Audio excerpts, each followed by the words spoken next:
O homem aprendeu a usar a força dos ventos para navegar antes de descobrir as leis da dinâmica eólica. E que bom que é possível isso. Que bom que é possível isso.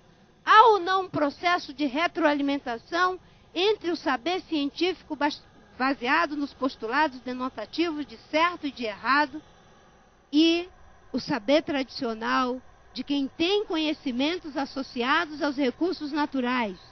Isso é válido para o índio, para o seringueiro, para o içara, é válido para o agricultor tradicional, que não sabe fazer o melhoramento genético que a Embrapa sabe fazer, mas ele dá uma grande contribuição quando aporta o seu saber, acumulado em centenas ou milhares de anos de relacionamento com aquela prática.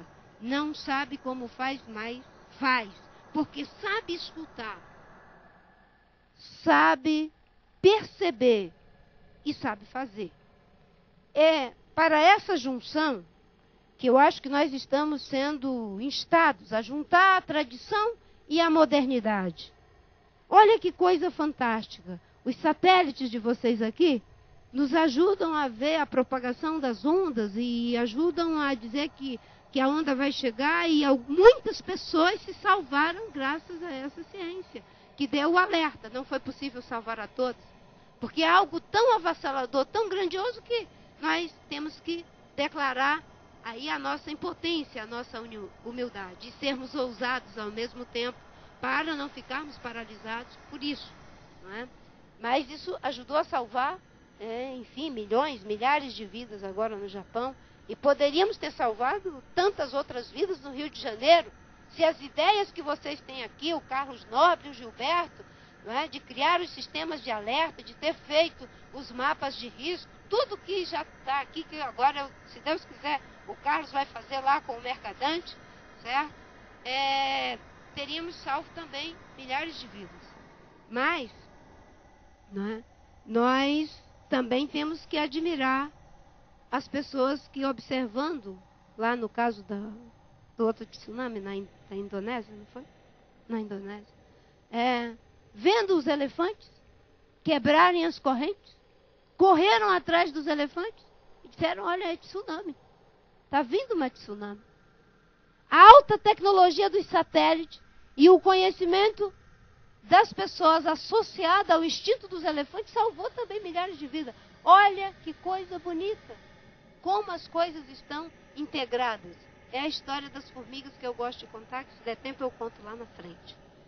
Agora, pensar políticas públicas sem levar em consideração ao que está sendo patrocinado, ao que está sendo investido pelo próprio Estado, na maioria das vezes. Quem está nos pagando aqui são os contribuintes.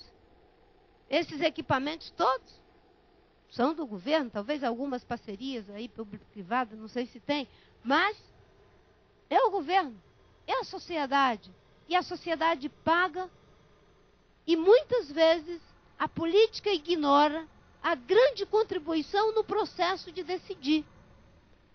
Aí a decisão é feita em cima de algum interesse que não leva em conta aspectos que precisam ser considerados como objetivos, sem se separar do subjetivo, que são os valores. Qual é o valor que diz que está por trás de quem decide sacrificar os recursos de milhares e milhares de anos pelo lucro de apenas algumas décadas? Isso são valores. A escolha está no campo dos valores, da ética. A ciência está dizendo, e o projeto Rios Voadores, lá do Instituto de Pesquisa da Amazônia, do Antônio Nobre, né, está dizendo que se nós destruirmos a Amazônia, o sul, o sudeste, o centro-oeste irão virar um deserto. Isso tem prejuízo para a economia? Claro que tem. São as regiões mais populosas do país, a agricultura do país, a indústria do país, tudo. A maior parte está aqui. No entanto, a ciência está dizendo que se destruir a Amazônia, vai acontecer. E nós estamos considerando o que eles estão dizendo agora na discussão do Código Florestal? Nós estamos considerando o que a ciência está dizendo, que não pode fazer edificações à beira dos rios e nas declividades dos morros?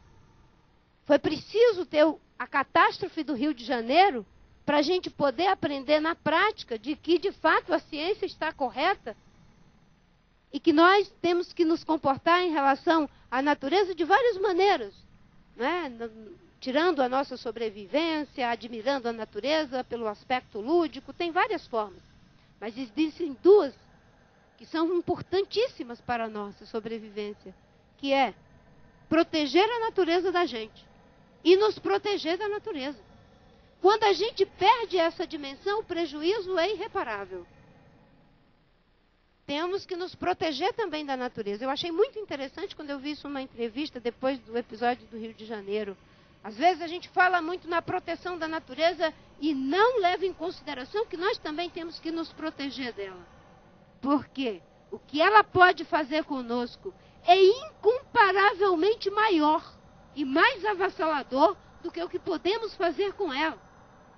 Com uma diferença. Nós somos a parte da natureza que significa, que escuta, que vê e transforma em algo que só nós conseguimos transformar em sentido, em significado, em significação. Transformamos em palavras, não em palavras de papagaio, mas palavras dotadas de sentido. E se estão dotadas de sentido, elas devem, não é, ser direcionadas para o campo das transformações necessárias. E as transformações, elas acontecem para o bem ou para o mal. Mas quem decide se vai ou não vai agora perdoar todos aqueles que devastaram ilegalmente 40 milhões de hectares, é uma decisão política. O que a ciência pode dizer para que isso não aconteça? Pode dizer muita coisa, e está sendo feito um esforço pela SBPC, pela Academia Brasileira de Ciência, para contribuir com o debate, no lugar da ciência. Mas é fundamental que a política também ouça a ciência.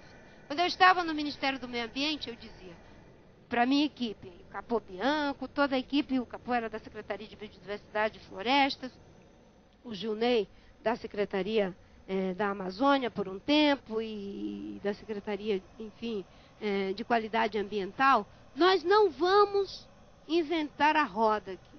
Aqui nós vamos transformar as boas ideias em políticas públicas. E boas ideias, elas não são do PT, não são do PSDB, não são do PMDB, do PCdoB. Boas ideias são boas ideias. E elas devem ser consideradas no momento de tomarmos as decisões.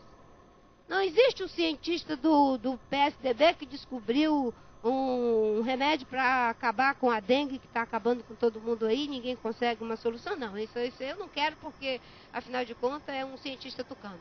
Ninguém vai fazer isso. Ah, não, esse aí é vermelho, esse é azul, esse é verde. É o pior dos mundos isso, não é isso? Mas às vezes as pessoas não querem compreender que há esse processo de retroalimentação. Aí a ciência também tem que avaliar de que ela não pode fazer uma asepsia da política. Não pode fazer uma asepsia da política. Quando Gilberto decidiu, ele e o Dalton, ir comigo no Mato Grosso, com a Secretaria de Meio Ambiente do governo do Mato Grosso, nós todos dentro de um avião, me desculpe, mas a gente estava ali sendo razoavelmente humilhado, né?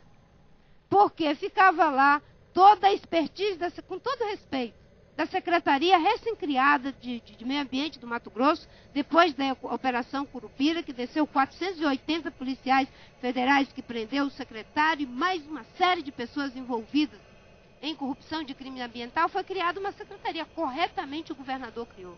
Estava montando, nem concursado, não tinha ninguém, eram contratos temporários. E nós estávamos sendo questionados. Não, vocês estão mentindo, isso aqui é desmatamento demais, não é verdade. E lá o Dalton com o laptop dele lá, dizendo, não, governador, é assim, é assado. Quando a coisa ficava grossa, né, eu que era ministro, deixar os cientistas do INCRA agora brigando com o governador, eu que tenho que falar, né? como na cultura machista diz que não pode bater em mulher, eu digo, então eu vou falar, porque em homem pode bater, né? Então eu vou falar. E eu estava ali, né? Mas foi uma decisão política. Poderia ter dito, não, senador, eu não vou. Não vou me meter, a senhora que se resolva lá com o braille mágico. E nós não teríamos criado agora, não é, essa nova metodologia de ver a degradação ambiental, que é o passo para a destruição e o desmatamento. Quando vocês tomaram aqui a decisão, digo como coletivo, porque isso aqui é uma pontinha do iceberg com a qual eu lidei diretamente, mas tem uma série de outros aqui. Eu pego o exemplo que me está próximo, né? Um sistema de detecção do desmatamento em tempo real, com o pouco dinheiro que se tinha, juntando dinheiro, a gente sabe como foi que passamos o chapéu para conseguir os meios, não é? Foi uma decisão política. Não existe uma asepsia da ciência para a política e nem da política para a ciência. É preciso que seja na medida certa. Porque se a ciência, não é, for contaminada pela política, não faz ciência. Como é que é o tom, a tonalidade? E se a política resolver que agora é tudo científico, aí realmente não tem como resolver as coisas. Porque na ciência, na política, uma boa dose de intuição. Aí é a história, não é, de usar a força do vento antes de dominar as leis da dinâmica eólica. Quando eu disse que era possível fazer uma política ambiental baseada em 4 diretrizes: controle, participação social, desenvolvimento sustentável, fortalecimento do CISNAMA e política ambiental transversal, eu não tinha nenhum elemento que me dissesse que era possível fazer isso. Porque nunca tinha sido feito.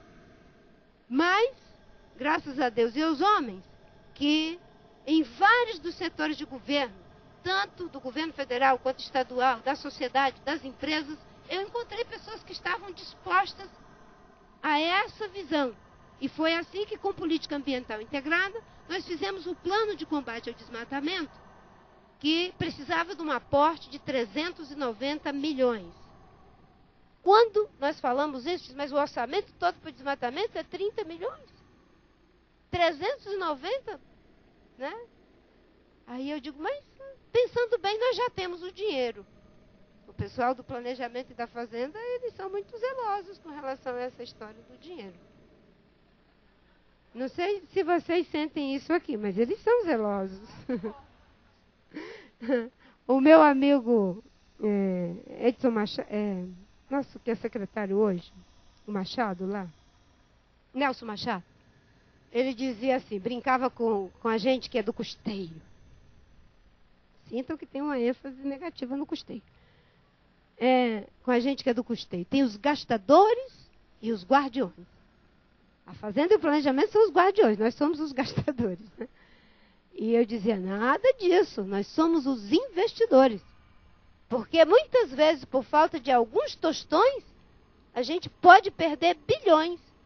Se vocês não preverem corretamente as chuvas e etc., e as secas e as tempestades, nós podemos perder bilhões na agricultura, na aviação, eu sei lá em quê. Somos gastadores? Não, somos investidores. Só que é preciso ter uma nova visão de investimento também, não é? Mas, quando nós decidimos que íamos fazer esse trabalho integrado, dissemos que era 390 milhões, as pessoas diziam que era muito dinheiro, não tinha de onde tirar. E, de fato, não é? Na época, o Zé Disseu, que era o ministro, e que me deu apoio político para fazer o plano. Que eu gosto de ser justa. Não é porque eu tenho crítica à pessoa que eu vou olvidar a coisa boa que a pessoa fez. Ele me apoiou para fazer o plano com essa metodologia integrada. Mas não estava previsto no orçamento do ano anterior. E se não está previsto no orçamento do ano anterior, não tem como figurar nesse ano. Eu digo, mas pensando bem, nós já temos o dinheiro. Quanto é que nós temos no Ministério da Agricultura?